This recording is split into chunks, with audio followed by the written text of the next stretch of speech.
Madeleine McCann went missing a long time ago. It was May 3rd, 2007.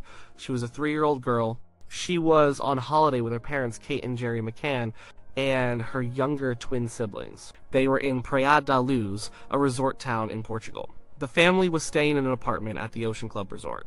That night, her parents went out for dinner with friends.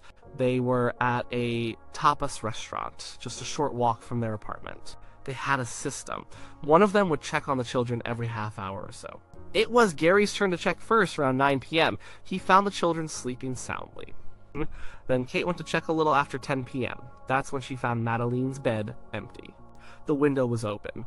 The shutters were open. The apartment door, which they had supposedly locked, was also open. She screamed, "Madeleine's gone. Someone's taken her." The alarm was raised. The resort was searched. The police were called. But Madeleine was not found. Not then. Not ever since. The disappearance sparked a massive search. It became a global news story. Everyone knew Madeleine's face. The early days were full of confusion and a lot of frantic activity. The Portuguese police, the Policia Judiciaria PJ, started their investigation. They focused on several things. They looked at a possible abduction by a stranger. This was the first, most obvious thought, and it made sense. A child, alone in an apartment, taken. People remembered seeing things that night. There was a man seen carrying a child around 9:15 p.m.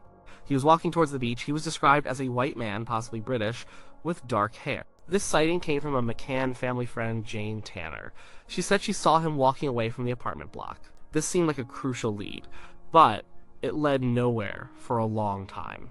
Later, other witnesses said they saw a man carrying a child around 10 p.m., closer to the time Madeleine was found missing. This second sighting was by a couple, the Paynes, who were also with the McCanns that night.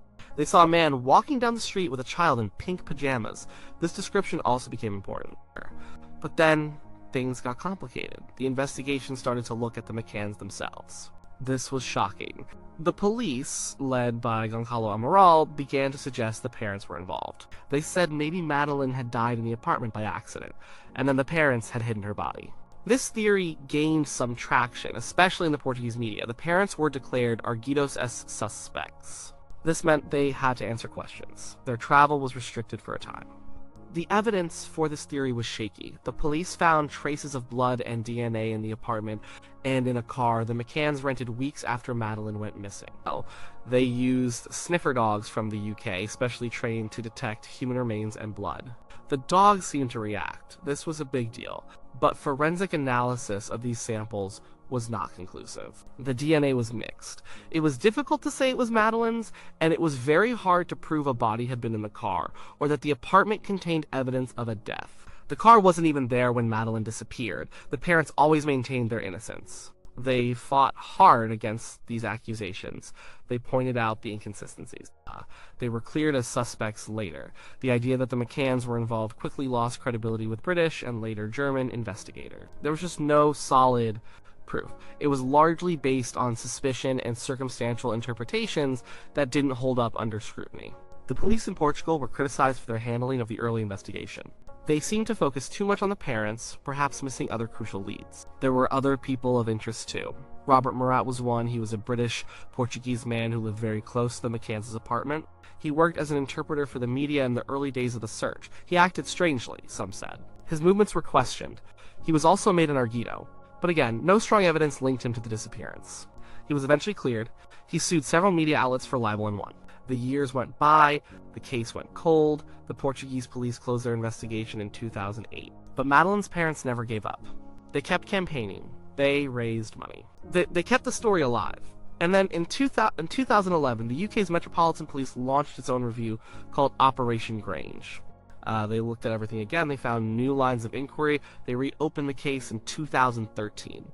The Portuguese police also reopened their investigation that year, partly due to the new information from Operation Grange. This new push led to a complete re-evaluation of the evidence. It was methodical. It used new forensic techniques. It looked at phone records, financial transactions, and witness statements with fresh eyes. And this is where the most plausible theory today started to take shape. This theory centers on a man named Christian Brueckner. He is a German national. He came into the spotlight much later in 2020. German police announced he was their prime suspect. This was a significant moment. It was the first time in over a decade that a specific person was publicly named as the main focus of the investigation. Who is Christian Brueckner? He is a convicted sex offender. He has a long criminal history in Germany and Portugal. His record includes convictions for child sex abuse, drug trafficking, and theft. He lived in the Algarve region of Portugal, including near Praia da Luz, between 1995 and 2007. So, he was there when Madeleine disappeared. He often lived in a camper van. He did odd jobs. He was known to target tourist areas. He lived a transient lifestyle. The evidence against Brueckner is circumstantial, but it is compelling. German prosecutors, led by Hans Christian Wolters, believe he abducted Madeleine. They believe she is dead. Here's why they believe this. First, Brueckner was in Praia da Luz at the time Madeleine disappeared. Phone records place his mobile phone in the area of the Ocean Club Resort on the evening of May 3rd, 2007. Specifically, there was a phone call made from Brueckner's phone to another number. This call started at 7:32 p.m. and ended at 8:02 p.m. This is crucial because it places him very close to the McCann's apartment in the hours leading up to Madeleine's disappearance. It contradicts his earlier claims that he wasn't there. Second, Brueckner owned a distinctive vehicle. He had a yellow and white VW T3 camper van. He also had a dark-colored Jaguar. Witnesses described seeing a similar camper van in the Praia da Luz area around the time Madeleine went missing. And a dark Jaguar was also reported near the resort. Brueckner sold his Jaguar the day after Madeleine disappeared.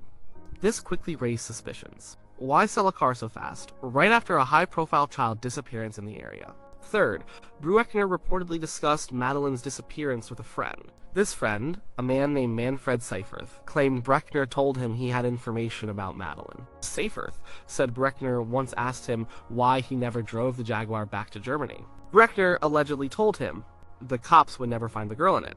This was a chilling statement. Another friend also told police that Brueckner once talked about a missing child and seemed to know details about it. These alleged confessions, even if indirect, are powerful. Fourth, Brueckner's lifestyle and criminal history align with the profile of an abductor. He had a history of preying on children. He was known to break into holiday homes. He operated alone. His modus operandi, snatching a child from a seemingly secure place, fits with his past behavior. He had a known pattern of committing sex offenses in isolated or rural areas and also in tourist spots. He often used empty holiday homes or his camper van as a place to hold victims. And fifth, searches linked to Brueckner have uncovered potentially relevant items. In 2020, German police searched an allotment garden in Hanover, Germany. This was a plot of land Brueckner had used. They dug up the garden, they found some items. While the specific nature of these items wasn't immediately disclosed, it was reported that some digital storage devices were seized. These devices were said to contain images and videos, some depicting child abuse. Later, police also reportedly found a data stick hidden in Brueckner's possession, which contained videos of child abuse and other disturbing content. These finds strengthened the picture of Brueckner as a dangerous individual with a history of sexual violence against children. 6. The timing of Brueckner's movements is suspicious. He left Portugal shortly after Madeleine disappeared. He went back to Germany. This rapid departure, combined with the sale of his car, looks like someone trying to escape scrutiny. The German authorities are working on the premise that Brueckner abducted Madeleine and then killed her. They say they have enough evidence to prosecute him, even without a body, but they are still building their case. They are asking for more witnesses to come forward. They want anyone who knew Brueckner in Portugal to contact them. They are particularly interested in any information about his vehicles, his movements, and his associates. Why is this the most plausible theory today? Well, for one, it's the only theory currently being actively pursued by multiple police forces. German, Portuguese, and British police are all collaborating on this. This collaboration shows a shared belief in its credibility. It's not just a hunch, it's the result of years of painstaking work, re-examining evidence, and using modern forensic techniques. And other theories have largely fizzled out. The theory that the parents were involved was dismissed due to lack of evidence. Other suspects were cleared. The idea of a random, unknown abductor always felt a bit vague. But Brueckner puts a face to that idea. He was there. He had the means. He had the motive, a history of sex crimes against children. The phone data is critical. It puts him in the right place at the right time. The specific nature of his past crimes aligns too closely with what likely happened to Madeleine. He targeted children. He was opportunistic. And he lived in the area. His ownership of the camper van and the Jaguar, both mentioned by witnesses, adds more weight. and his alleged comments to friends about the case, if true, point directly to his involvement. Of course, there are still significant challenges. The biggest one is the lack of a body. Without Madeleine's remains, it is harder to prove what happened to her beyond a reasonable doubt. It makes a prosecution more difficult. Brueckner himself denies any involvement in the case. He has not confessed. He remains in prison in Germany for other offenses. The legal process is slow.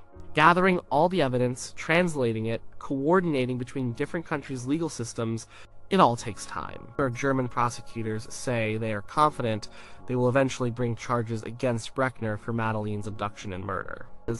But they need to be absolutely sure. They want an airtight case. They are still appealing for more information from the public, even now, all these years later. This case has been agonizing for everyone. For Madeleine's parents, it's been an unending nightmare. For the public, it's been a source of fascination and heartbreak.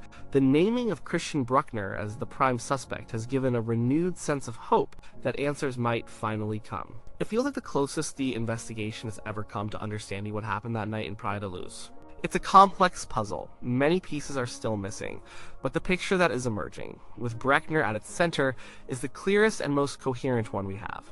It draws together circumstantial evidence, a suspect's known criminal past, his presence at the scene, and critical phone data. This convergence of factors makes the Brueckner theory the most plausible explanation for Madeleine McCann's disappearance today. It's not a definitive solution yet, but it's a focused and serious line of inquiry that has survived scrutiny from multiple international law enforcement agencies. And it's where the best hope for answers lies.